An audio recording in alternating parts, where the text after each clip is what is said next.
মানব না, প্রহসনের এই রায় মানি না, মানব না, দ্রোহ করতে কে এই রায় মানি না, মানব না, ইস্কন করতে কে এই রায় মানি না, মানব না, হিন্দুদের এই রায় মানি না, মানব না, হিন্দুদের এই রায় মানি না, মানব না। জালিম ভাইয়ের মুক্তি চাই।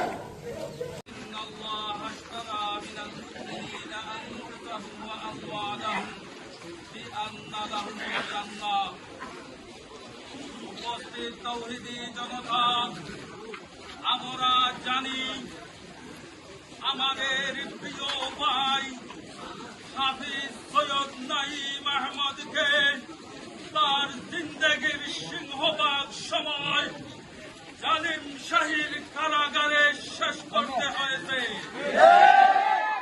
দুঃখের সাথে বলতে হয়, গত কয়েকদিন আগে সে মুক্তি পাওয়ার পর তখন আমাদের মধ্যে এসেছিল, আমরা মনে করেছিলাম আমাদের ভাই চলে এসেছে, আমরা পূর্বের বিষয়গুলা ভুলে গেছি।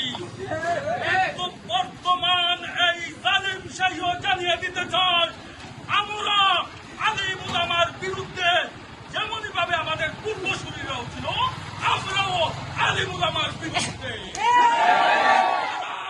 আমরাও জানিয়ে দিতে চাই, সৈয়দপুর যদিও একটি গ্রাম বা গঞ্জ, এই গঞ্জ থেকে যদি আগুন ধরে যায়, নগর থেকে 56,000 বর্গ মাইল অগ্নিকর্ম হয়ে যাবেন।